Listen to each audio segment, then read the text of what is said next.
Hello friends, welcome to Madurai kitchen. இன்றைக்கி நம்ம சேனலில் கொளுத்துற வெயிலுக்கு இஃப்தார் நேரத்துக்கு கண்டிப்பாக இது போல் ஒரு டெசர்ட் செஞ்சு அசத்துங்க.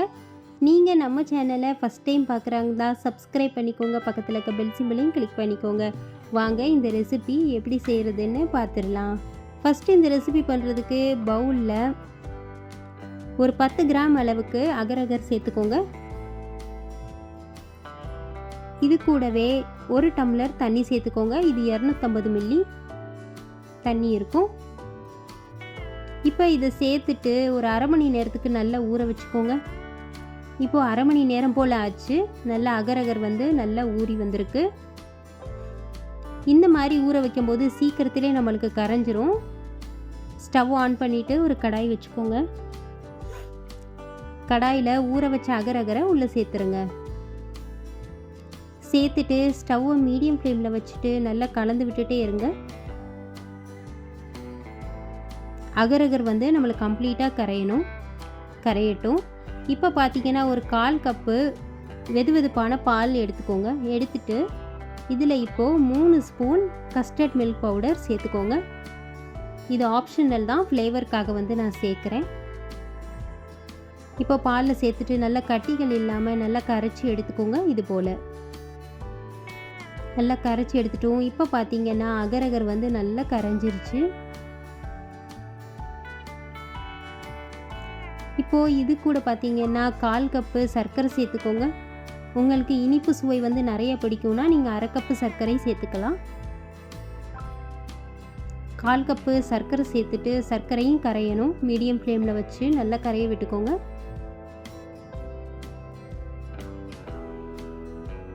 சர்க்கரை வந்து பார்த்தீங்கன்னா அகரும் சர்க்கரையும் நல்லா வந்து கரைஞ்சிருச்சு. நெக்ஸ்ட்டு பார்த்தீங்கன்னா காய்ச்சி ஆற வச்ச 1 கப்பு பால் சேர்த்துக்கோங்க.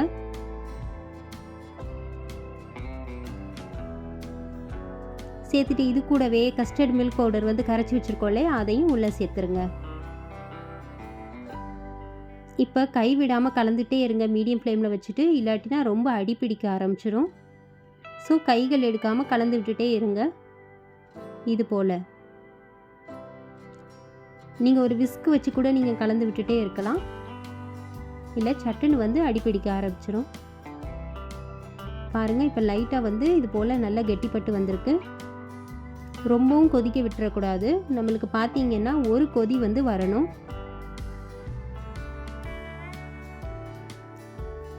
அது வரைக்கும் மீடியம் ஃப்ளேமில் வச்சுட்டு இது போல் கிளறிட்டே இருங்க.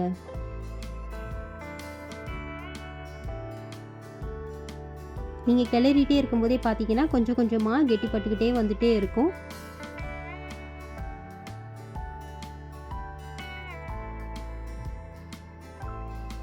பாருங்கள், இப்போ கொதிச்சிருச்சு பாருங்கள்.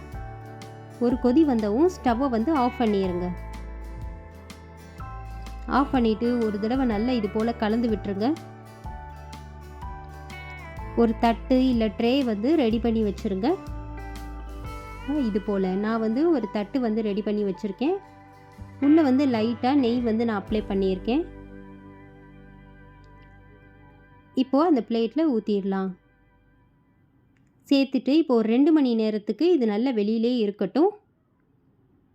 பாருங்கள், இப்போ 2 மணி நேரம் போல் ஆச்சு. நான் ஓப்பன் பண்ணி பார்க்குறேன். வெளியிலே தான் இருந்திருக்கு. நல்லா இது வந்து செட் ஆகி வந்திருக்கு. இப்போ நான் இதை 2 ஹவர்ஸுக்கு ஃப்ரிட்ஜில் வச்சு எடுத்துகிட்டு வந்துட்டேன். பாருங்கள், எடுத்துகிட்டு வந்தோடனே எவ்வளோ அழகாக உங்களுக்கு வேணுன்ற அளவுக்கு நீங்கள் பீஸ் போட்டுக்கலாம். ஸ்கொயர் ஷேப்பில் உங்களுக்கு பிடிச்சமான ஷேப்பில் வந்து நீங்கள் பீசஸ் போட்டுக்கலாம். குட்டி குட்டியாகவும் கட் பண்ணி நீங்கள் சர்வ் பண்ணலாம்.